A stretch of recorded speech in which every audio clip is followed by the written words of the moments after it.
nuevamente a este ciclo de entrevistas especiales que estamos haciendo para la plataforma digital de Unión Radio en el marco del operativo Conciencia 2024. Stenif, como siempre, un gusto conversar contigo y hacer estas entrevistas juntas. Así es, Lila, el gusto es mío y además poder involucrar al público, a la gente que va a ver estas entrevistas, por supuesto, que son potenciales votantes para las elecciones presidenciales del próximo 28 de julio. Esta vez la dupla de colegas que nos acompañan se repite. Ginette González y Román Camacho nos acompañan, compañeros de Unión Radio en las fuentes de economía y de sucesos también. Y bueno, darle la bienvenida de inmediato entonces a nuestro invitado, no sin antes recordarles que puede participar a través de Mundo UR. Nos acompaña el candidato Daniel Ceballos. Sí, señor, candidato por el partido Arepa. Es oriundo del pueblo de Bailadores en el estado Mérida, ingeniero agrónomo, egresado de la Universidad Experimental Nacional del Táchira. Tiene 40 años de edad, es el aspirante más joven de todos los candidatos que están inscritos en estas elecciones presidenciales. Comenzó su carrera política en el movimiento estudiantil en el año 2007. Fue diputado del Consejo Legislativo del Estado Táchira entre 2009 y 2012 y en 2013 ganó la alcaldía de San Cristóbal, la capital del Estado Táchira, respaldado por el partido Voluntad Popular. Sin embargo, en marzo de 2014 fue detenido en Caracas por el Servicio Bolivariano de Inteligencia y acusado de rebelión por incitar protestas de 2014 y estuvo bajo arresto hasta el año 2018. Luego de su arresto, el Consejo Nacional Electoral lo inhabilitó políticamente por 12 meses. Esta inhabilitación se extendió por 10 años y fue levantada en enero de este año 2024 y desde entonces inició su postulación a las elecciones del próximo 28 de julio con el partido Arepa. Como parte de las propuestas, Daniel Ceballos plantea la transformación tecnológica, vencer la polarización y devolverle la esperanza a los venezolanos, así como reestructurar la economía, eliminando, entre otras cosas, la reelección indefinida y buscar mecanismos también efectivos para el retorno de los venezolanos que se han ido del país, para los migrantes. Candidato, bienvenido. Bienvenido. Muchísimas gracias. Es un placer para mí estar acá y poder compartir con ustedes nuestra propuesta para Venezuela. Comencemos estructurando esta conversación en ejes temáticos. El primero de ellos, la economía. ¿Cómo salir del atolladero y de la crisis económica que afecta tanto a los venezolanos? ¿Cuál es su propuesta, por ejemplo, para acabar con la inflación, para lograr atraer inversión extranjera? Lo que yo sé de economía me dice que para que podamos traer inversión y para que los venezolanos puedan tener también la posibilidad de hacer su parte, invertir, hace falta confianza. Hace falta seguridad jurídica, hace falta seguridad personal, hace falta que tengamos Estado de Derecho, hace falta que cese el conflicto político y se dé paso a la estabilidad. Yo quisiera, para también apoyar mi tesis, ver en la elección del 28 de julio la posibilidad de un nuevo gobierno que tenga una legitimidad en el voto y que nadie tenga duda de esta legitimidad y que podamos pasar la página de estas situaciones en donde incluso los venezolanos dudamos de quién era el presidente. Y precisamente cuando hoy tenemos a dos polos enfrentados tratando de deslegitimar al otro, y voy a dar un ejemplo, el gobierno usa el Estado para encarcelar, para perseguir, para obstaculizar, pero la oposición plantea la posibilidad del fraude, del caos, de qué sé yo escenario.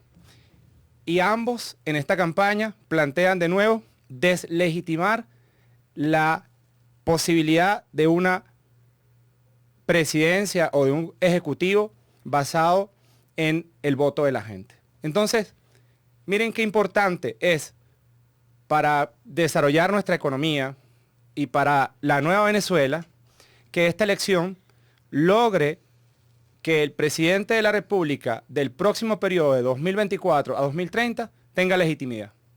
Y que además esto esté abrazado de la posibilidad de un liderazgo que reúna al país, que dé confianza, que traiga de nuevo el Estado de Derecho, que permita que tengamos inversión, que permita también repatriar nuestros recursos que están por allí por el mundo, que yo sé que con eso no se puede resolver todos los problemas, pero quizá esos 20.000 millones de dólares que están por ahí los pudiésemos traer para que se mejorara el salario de muchos trabajadores o evitar el remate de Citgo para que esa industria tan importante de los venezolanos siga generando beneficios para nuestro país. Entonces, bueno, estas son parte de algunas de las propuestas que yo tengo. Y no quiero dejar de lado la posibilidad de que lleguemos a este siglo, que usemos Web3, que tengamos finanzas globales en el bolsillo de la gente, haciendo uso de estas nuevas tecnologías y que además nos permita que todos nuestros datos estén seguros, que tengamos desde campesinos o mujeres emprendedoras herramientas financieras para poder obtener un financiamiento, para poder tener orden en ese intercambio que además yo creo debe ser libre. Si hay un venezolano que en estos 25 años pudo producir algo y comercializarlo libremente, estoy seguro que es uno de esos venezolanos que lo logró. Entonces eso nos demuestra que el libre mercado también va a ser fundamental para nuestra economía. Ahora, ¿cómo dar esos primeros pasos para cambiar primero de mentalidad? Y a nivel tecnológico no es un secreto, Venezuela tiene un atraso de muchísimos años para lograr, sí, que la gente se adapte a otro sistema económico quizás, y cuáles serían las políticas, en este caso Daniel Ceballos, en cuanto a la dolarización, que aunque no es formal, es lo cotidiano, porque todos nos manejamos en dólares. El bolívar es como una utopía tener bolívares en la cuenta de banco. Bueno, la dolarización que vivimos, yo le llamo el país multimoneda. Además es el resultado del venezolano y de la forma de actuar del mercado. No sé si se llama la mano invisible, diría Adams, ¿verdad? En donde frente a la devaluación que ocurrió, frente al proceso de hiperinflación, frente a toda la crisis que tuvo que vivir el venezolano, hubo un consenso social y la gente dijo, yo te recibo esos dólares. Sí, la gente lo asumió. Claro, entonces no fue una... La gente y el gobierno. Además. Claro, pero fue No, la pero al gente gobierno le tardó más. la que tuvo el consenso respecto al uso de esa moneda. Pero no solamente nos quedamos con los dólares. En toda la frontera con Colombia se usan los pesos. Eso sí. En la frontera con Brasil usamos los reales. Y las micras de oro. Y también, es correcto, hemos venido convirtiendo a Venezuela en un país multimoneda. Usamos también el Bitcoin, usamos USDT, usamos Binance. Y hemos venido, yo sé que hay deficiencias en lo tecnológico, ¿no? Pero fíjate, fuimos uno de los países con mayor uso o adopción de criptomonedas. Y no digo... ¿Se ve la posibilidad que en Venezuela pueda hacerse algo parecido a lo que se hizo en El Salvador con Nayib Bukele, que se convirtió pues como en un enclave de una criptoeconomía con el uso del Bitcoin? Bueno, yo realmente en esa nueva Venezuela que está por construirse, tengo esa esperanza. Y cuando digo nueva Venezuela, debo resaltar que no sé cómo es esa nueva Venezuela, porque si no dejaría de ser nueva. Pero sí sé que si usamos tecnología como la Web3, pudiésemos hacer posible que muchas personas recuperaran su derecho de tener voz y voto, de participar. Ya existen en otros países mecanismos de participación en donde constantemente se le consulta a los ciudadanos por las decisiones del gobierno. Y creo que hay una gran posibilidad que en el nuevo gobierno tengamos ese desafío de que los venezolanos tengan de nuevo el derecho a elegir. Y esto es tan importante porque dentro de la desigualdad que hay en el país, en lo económico, hay que traer también la desigualdad en la toma de decisiones. Este es un país que no solamente tiene a pobres y ricos, sino también a muchos pobres y pocos ricos, sino también a muy pocos tomando decisiones.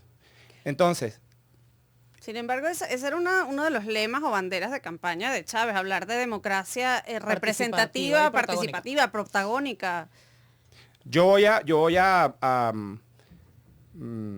cometer no sé si esto va a ser controversial, pero yo creo que la idea de Chávez es correcta. lo que no tenía era las herramientas.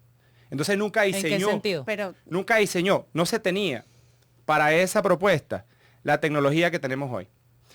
Habían grupos de WhatsApp cuando se hizo la reforma de la Constitución del 99. bueno, pero La gente se enteraba y participaba y se organizaba. No lo hacía. Pero hoy no Pero solamente... los medios pero de el- comunicación, Sí, por el ejemplo. el televisión, fracaso del radio, modelo no es tenemos- tecnológico. ¿o Claro, sí? pero hoy la tecnología hizo que todo esto se aplanara.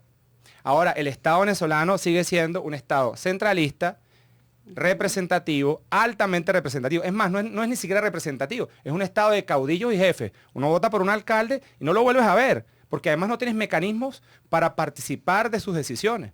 PDVSA se robaron 21.000 millones y el actual ministro dice que los datos de PDVSA son confidenciales. Lo que quiere decir que no existen los mecanismos de participación, pero tampoco de transparencia. Y cuando nuestra Constitución dice democracia participativa y protagónica, solo está en el papel, porque no es verdad que existan los mecanismos para que los ciudadanos participen. Entonces yo sí creo, para volver a la pregunta del Bitcoin, yo sí creo que la Web3 y las criptomonedas, el blockchain, pudiese permitir que nosotros, por supuesto, en un proceso de recuperación de los servicios, en un proceso de educación para la adopción de esta tecnología, pero que es sumamente sencilla, pudiésemos recuperar la capacidad para que exista un gobierno abierto, un gobierno transparente, un gobierno en donde podamos en nuestras pantallas ver cuánto petróleo se está produciendo y la factura que se está cobrando y por qué no decidir sobre hacia dónde van los recursos excedentes, al seguro social, a las universidades, porque eso es posible hoy. Así como hoy es posible que tracemos un barril de petróleo desde el pozo hasta donde va a ser convertido en gasolina, también lo podemos hacer con el dinero que se produce de estas actividades. Y pudiésemos intentar la idea del petro, que no es mala idea, lo que pasa es que no lo hicieron.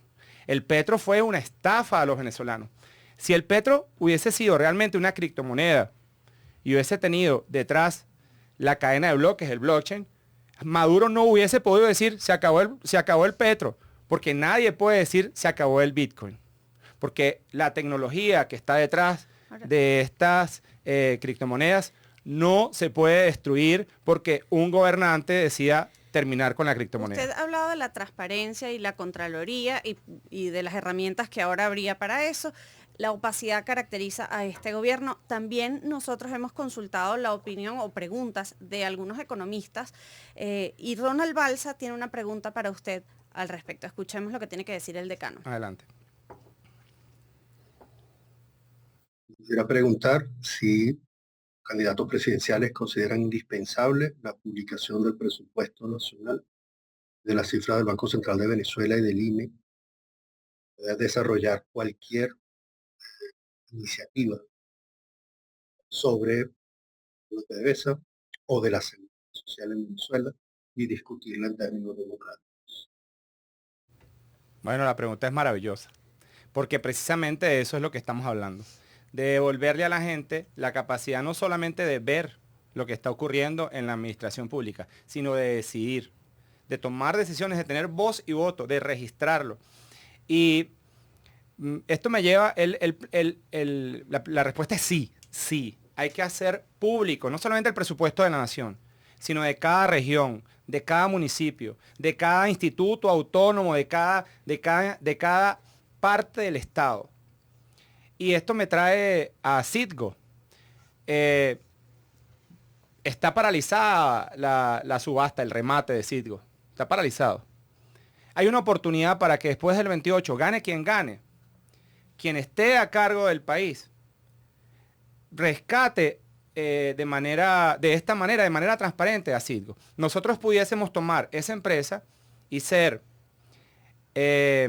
tomar el ejemplo de Arabia Saudita con Aramco, por ejemplo, y llevar a Citgo a la bolsa y hacer que toda la estructura de esta empresa sea pública para que el sector privado, yo daría prioridad a los venezolanos, pero también a los acreedores pudiesen invertir o recibir las acciones de Citgo.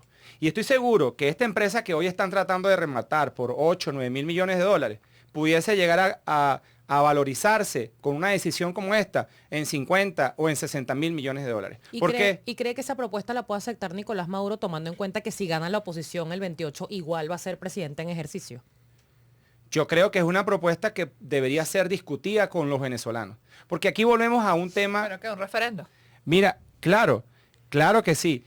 Y es aquí donde volvemos al tema de quién toma las decisiones. Fíjate que nuestra mente está basada en, ¿y si Maduro lo acepta? Y si, no, espérate. Es que Citgo es de los venezolanos. Claro, Claro, pero pero en la práctica, Ajá. la decisión, si como el modelo de gobierno que tenemos Correcto. actual es así, en la práctica la decisión es de Maduro al final. Bueno, yo a creo que partir si del 28 nosotros igual. ganamos la elección, Ajá, Maduro debería, aún siendo presidente en ejercicio. Ujú. debería tener unos maravillosos canales de negociación y acuerdos con quien gane la presidencia usted de la lo ve República. así. Yo lo veo así. Visualiza a Yo lo Nicolás Maduro visualizo con así. esos canales de negociación. Yo lo visualizo así. Y esa es parte de la apuesta que hacemos los que no estamos en la polarización. ¿qué garantías le ofrecería ¿A quién? a Maduro en esa negociación? Bueno, fíjate que interesante. Nosotros planteamos desde hace meses el Pacto de la Esperanza. Y una de las propuestas es precisamente sacar la discusión de los intereses particulares, de la ambición de poder de pequeños grupos o tendencias políticas para que abordemos los problemas de la gente. Y que demos un paso hacia la reconciliación, a romper cualquier forma de venganza, de darle continuidad a una persecución que durante 25 años los venezolanos hemos experimentado y que no tiene ninguna razón de ser. Es más, a los hechos me remito. ¿Qué logró todo esto? ¿Qué cambió? ¿Qué transformó? Y yo sí creo que tanto Nicolás Maduro como todo su gobierno debe tener una política de reconocimiento y que si pasan a la oposición tengan incluso una ley de oposición. Lo tiene Colombia. Colombia pasó más de 100 años en guerra. En los 90, yo que soy un habitante de frontera, entre los 90 y el 2000, recordemos a Colombia, ¿cómo era? ¿Cómo era? Era un país en un conflicto armado. Veamos hoy Colombia, veamos los números, veamos a la Federación de Cafetaleros de Colombia con su marca Juan Valdés entregando millones de dólares en regalías por la marca a los productores del campo. Solo por citar un ejemplo. Y yo creo que eso fue posible porque se consiguió la paz, se consiguieron los acuerdos, se permitió al país destrancarse, salir de ese atascamiento que plantea el conflicto entre hermanos.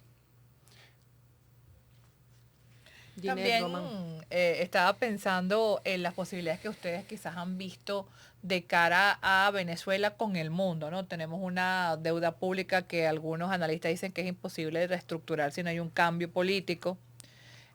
¿Cuál sería el camino? Porque ese sería el camino quizás una de las vías más rápidas para presentarte ante los organismos internacionales de financiamiento para que Venezuela reciba un préstamo para poder acometer proyectos de largo aliento, proyectos de infraestructura eléctrica, hidráulica, etc.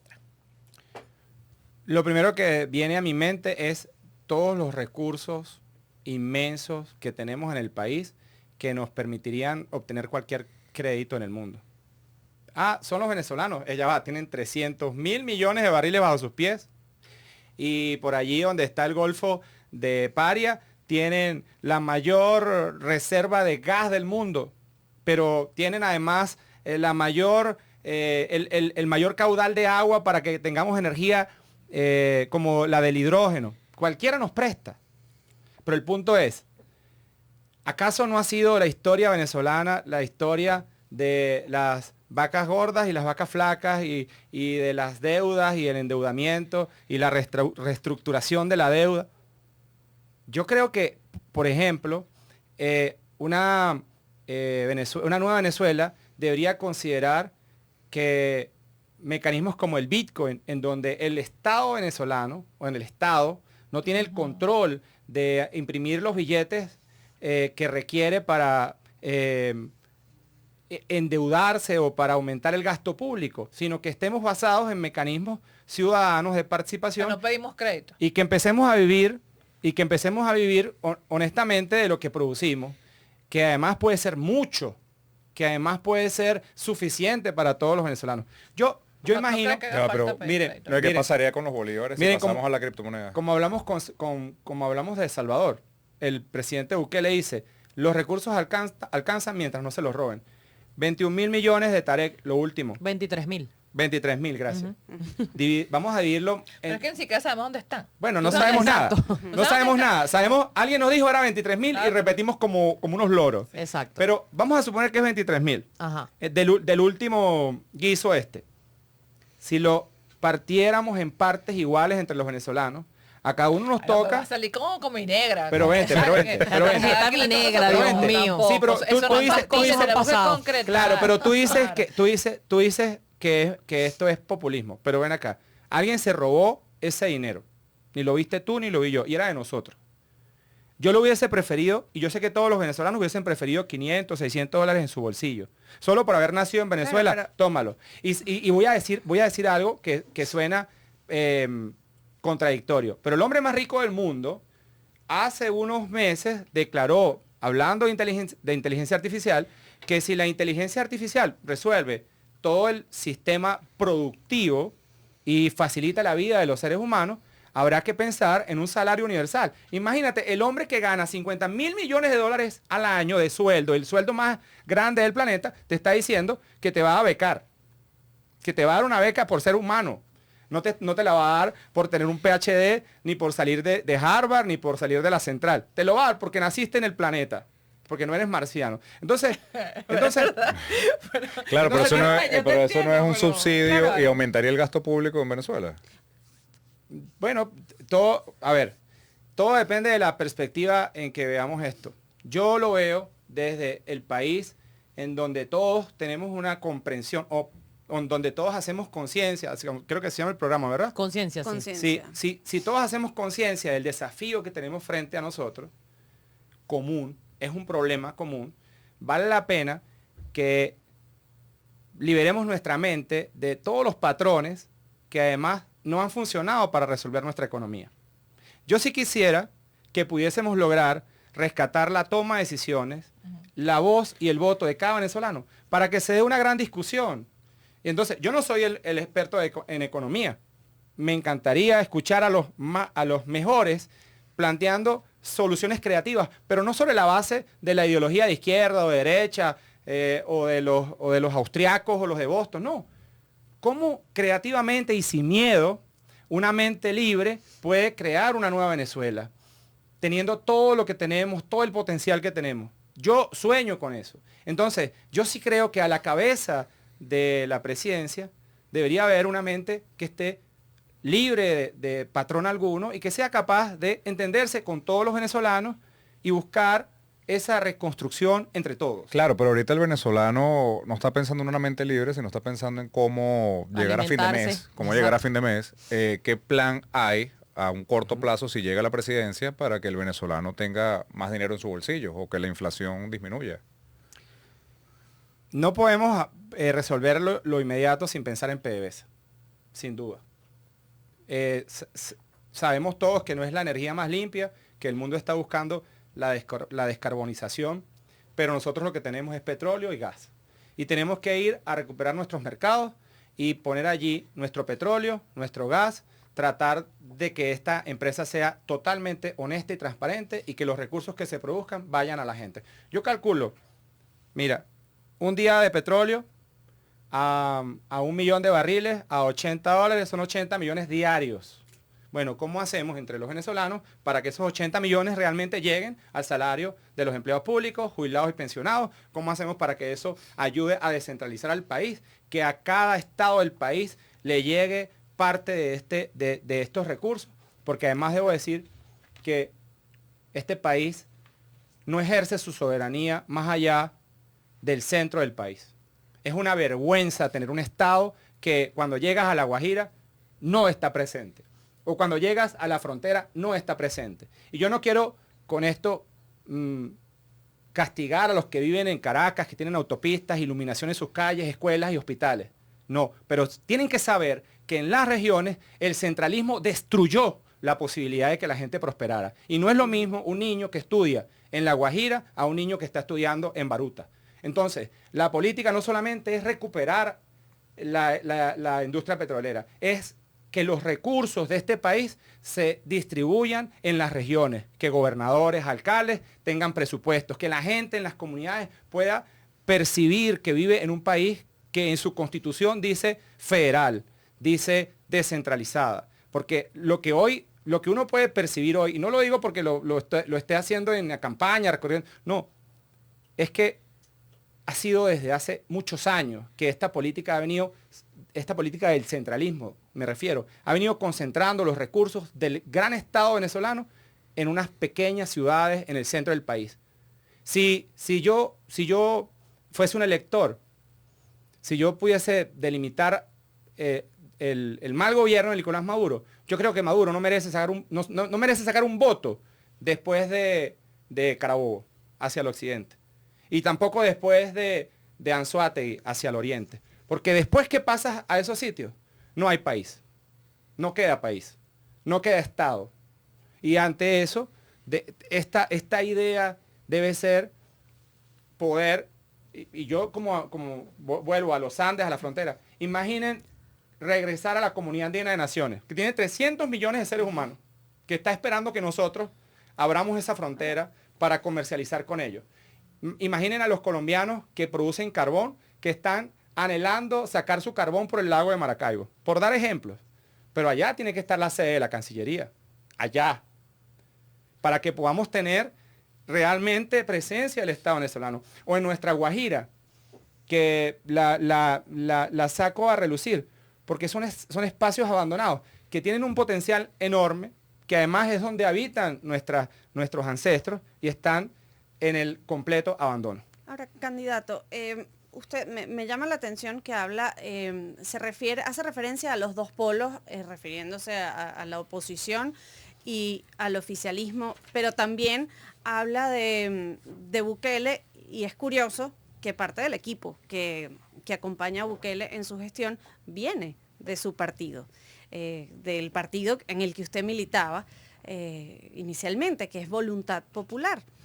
Yo recuerdo el día de su detención en el año 2014 porque fue saliendo justamente de una entrevista en el Circuito de Éxitos con César Miguel Rondón. Y hoy veo a una persona completamente distinta. ¿Qué queda del Daniel Ceballos que militaba en Voluntad Popular? No queda nada, porque ese se ha transformado. Quizá ni siquiera soy el de ayer, porque el cambio está presente en todos nosotros. Además que con mi señora esposa yo practico el 1, 2, 3 ya. Y lo que no sirve hay que cambiarlo. La mente voló. Pero es verdad. Sí, 1, 2, 3 ya nos remontó como a la infancia. Sí, 1, 2, 3 ya. Y cambiamos, porque así es el mundo donde vivimos. No, claro, y son actualizado. Y son estas cosas los que permiten las cosas que decidimos cambiar son las que permiten que podamos tener una visión distinta de las cosas, abordarlas de manera diferente y estar, digamos, a la vanguardia de tu vida. Oye, usted vivió en la cárcel, que la cárcel de verdad transforma a la gente, ¿no? Sin duda, cosa que no queremos ni vivir nosotros, pero que imaginamos que eso fue su transformación espiritual. Sí, la cárcel es tremendamente transformadora. Y creo que la Venezuela de hoy necesita de esa visión, como yo decía en un principio, desligada del miedo. Y tú tocabas el tema de gobierno u oposición. Ambos. Y por eso es tan importante este proceso de las presidenciales y cómo se ha venido desarrollando. Porque durante 25 años estos dos sectores han arropado la escena política. Pero después de 25 años, volvemos a experimentar las mismas teorías de ambos sectores. Por un lado, el mal gobierno dice, o somos nosotros o no es nadie. Entonces la gente sale con la conclusión, o sea, esta gente está dispuesta a todo. Y lo primero que pasa por la cabeza de un ser humano es el miedo. Por cierto, el peor de los sentimientos. Esto es terror, lo que venden como política. Pero por otro lado, la oposición, que también ha tenido 25 años, dice, o somos nosotros o hay que irse. Porque si esta gente gana, no hay nada que hacer. Y son muchas las personas que se acercan y te dicen, es que yo me voy. Es que si no, yo me voy. Pero esto es lo que han venido haciendo estos dos sectores durante cada elección que se plantea como la batalla final. Y eso no es verdad.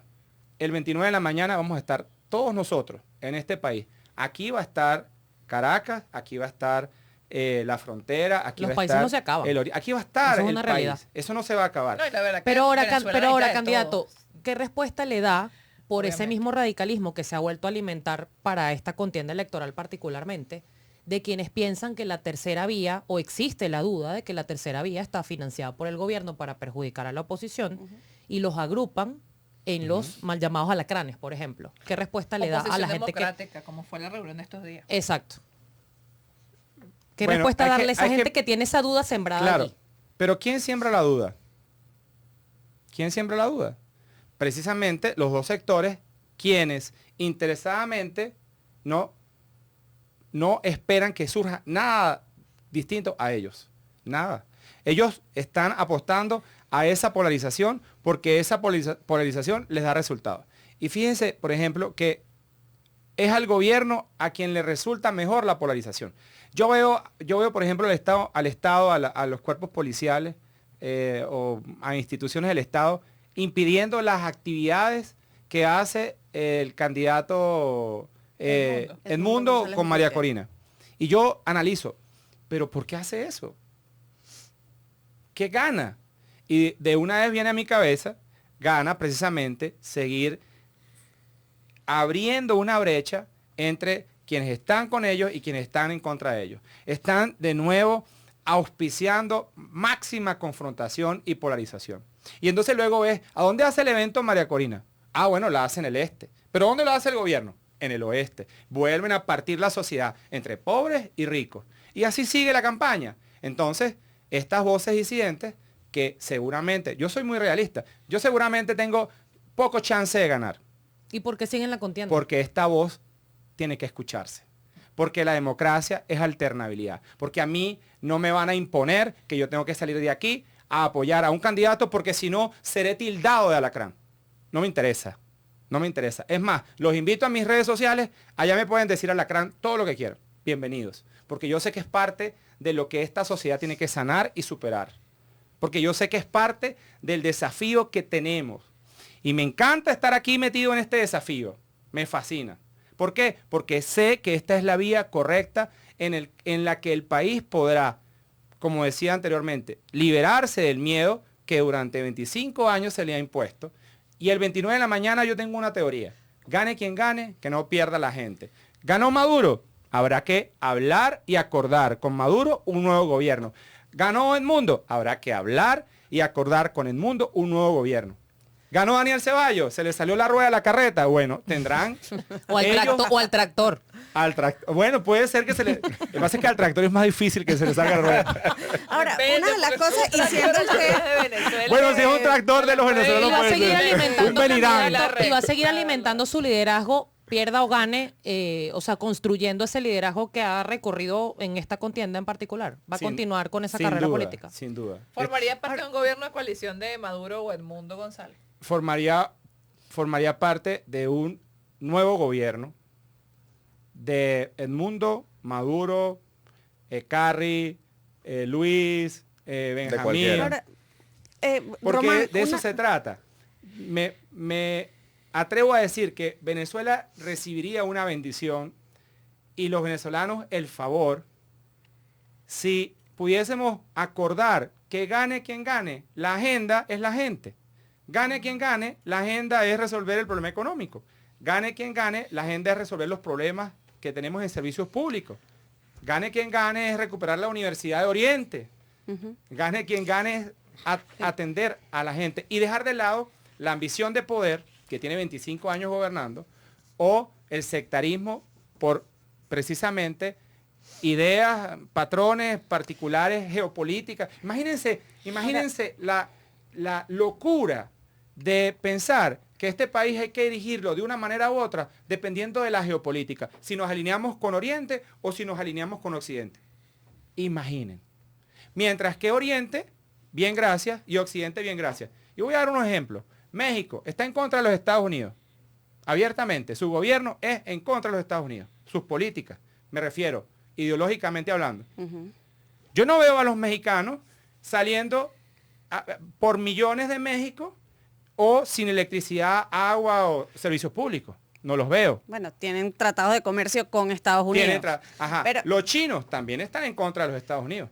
Ustedes están viendo a los chinos migrando por el mundo, escapando de China porque no tienen servicios públicos. Entonces aquí vemos también cómo el tema ideológico se cae por su propio peso y nos damos cuenta que se trata de un mal gobierno. Hay un mal gobierno que no tiene excusas, que debe ser cambiado por un nuevo gobierno y que debería ser enfocado en la gente. A ver, usted viene y tiene experiencia de la vida en un estado fronterizo y aquí hay un tema, Román, sobre el que me gustaría alguna pregunta o tus preocupaciones que tiene que ver con el control del territorio que está en manos de grupos irregulares que son, no responden ni a los intereses del país ni de la seguridad de la nación.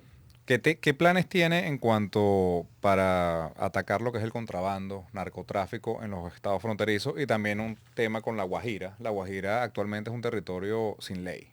O sea, ahí viven los guajiros y hacen lo que ellos quieran. El Estado simplemente pasa por esas vías, pero realmente no tiene ningún tipo de incidencia sobre lo que ellos hagan o dejen de hacer en ese estado, en ese lugar. ¿Qué planes podría implementar para allá? Bueno, esto es bien interesante, ¿no? Ustedes han escuchado esa frase que dice, que era, si no me equivoco, de El Libertador, que decía que Venezuela era un cuartel y Colombia una universidad. Bueno, Venezuela sigue siendo un cuartel. Venezuela sigue teniendo puestos de control a cada 100 metros. Venezuela tiene más de 80 zonas de seguridad solamente en el estado Táchira. Zonas militares de seguridad. Venezuela es un país militarizado. Pero esto no evita que tengamos contrabando, que tengamos personas que pertenecen a grupos irregulares en la frontera. Pero lo más, el contraste es que pasas del lado colombiano y no ves ninguna alcabala. Hay libre comercio. Nadie te está pidiendo un papel por cargar una mercancía. Tiene libertad en sus monedas, ¿verdad? Transan dólares, etcétera. Tienen tratados de libre comercio con todo el mundo. Entonces, pero también allí tienen a estas personas en espacios, digamos, más reducidos, porque ellos han avanzado en un acuerdo de paz. ¿Sí? ¿Qué quiero decir con todo esto? Que es imposible que no tengamos una influencia del lado de Colombia respecto a estos grupos irregulares. Pero no ha sido solución la militarización ni el uso de la fuerza. Creo que Colombia ha demostrado con su política de paz, de pacificación y de acuerdo, mayores avances que nosotros con nuestra política de militarización. Además, que la tesis de conflicto de nuestras Fuerzas Armadas en el pasado era el enemigo potencial Colombia. Ahora no lo es. Ahora es el enemigo potencial en el imperio. Entonces, eso también cambia la tesis de cómo se relaciona nuestras Fuerzas Armadas con estos grupos. Esto es más profundo entonces que los simples detalles que yo estoy dando. Pero los que vivimos en frontera y que estamos a diario percibiendo esto en nuestro día a día, y digo nuestro día a día es porque están presentes en nuestras comunidades, en el campo, tienen acuerdo entre distintas comunidades. Los guerrilleros son parte del esquema de seguridad de algunos estados de Venezuela. Y yo puedo afirmar que hay gente que confía más en la guerrilla que en los cuerpos de seguridad del Estado venezolano. Esto no lo digo yo. Esto está pasando en nuestras comunidades. Esto está pasando en el campo. Y con esto no quiero irrespetar ni a las Fuerzas Armadas ni a nuestros cuerpos de seguridad. Estoy diciendo algo que pasa en la frontera. Ahora, ¿qué hacer con todo esto?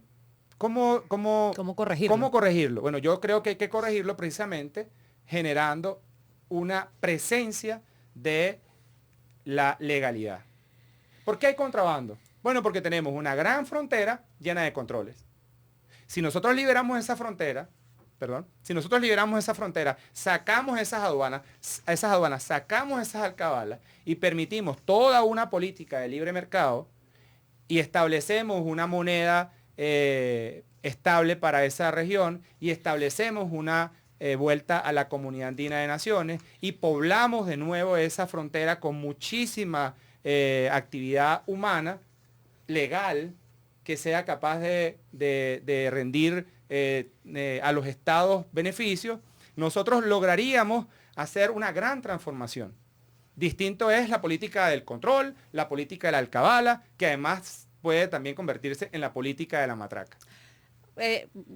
Candidato, se nos está agotando el tiempo, pero me gustaría invitarles a pensar en una pregunta de respuesta breve, prácticamente sí o no. Okay. Comienzo yo para que les dé oportunidad de hacerlo, pero usted fue detenido en el año 2014, es decir, en este gobierno.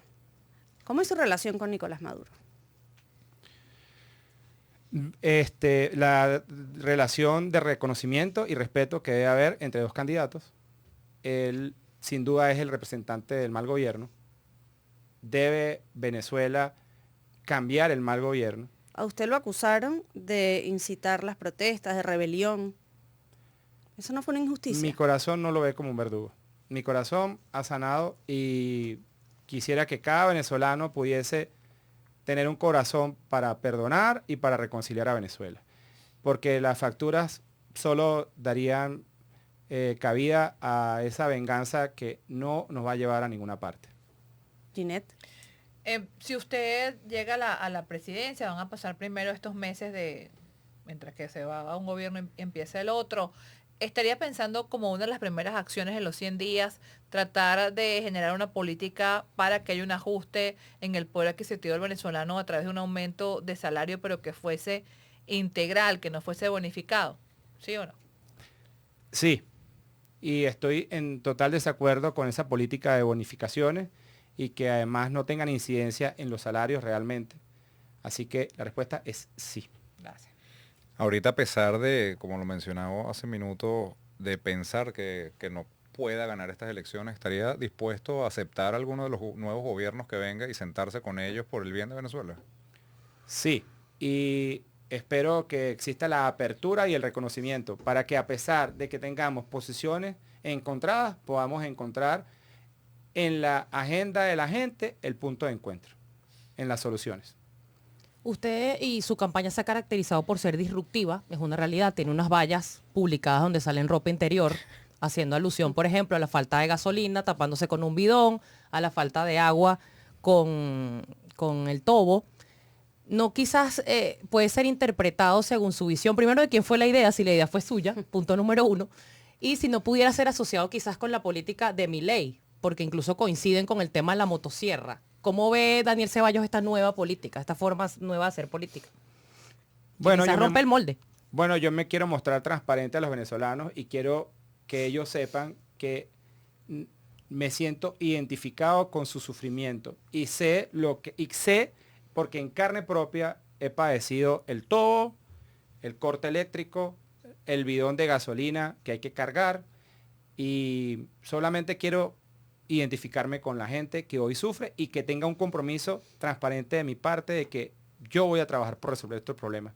Y no me da miedo que me asocien con Milei, porque la verdad es que aquí se está haciendo un planteamiento auténtico, que no está ligado a la imitación de, y que esperamos ser una contribución para que ese 28 los venezolanos salgan a votar y el 29, a pesar del resultado, abracemos la esperanza. ¿Qué es eso? Precisamente, la esperanza es que sin importar cuál sea nuestra situación, nuestro destino, nosotros sabemos que allí adelante están las soluciones. Candidato, y una ñapita con los presos políticos. Vamos a liberar a todos los presos políticos. Que esta Venezuela no tenga más presos políticos es parte de mi propuesta fundamental. Bueno, pues muchísimas gracias Gracias por su candidato, tiempo. por estos minutos, por haber conversado con nosotros, respondido las preguntas. Gracias a ustedes, periodistas, colegas, por habernos acompañado y a ustedes por estar siguiendo las propuestas de los distintos candidatos en esta serie especial de entrevistas, Estenis. Y a ti por acompañarme. Igualmente. Por acompañarnos mutuamente. Participen a través de la plataforma de Mundo UR, la tienen allí a su disposición y bueno, vamos a estar muy pendientes de ofrecerles a ustedes los siguientes candidatos que van a estar en este mismo lugar como lo hizo Daniel Ceballos. Muchísimas gracias. Gracias.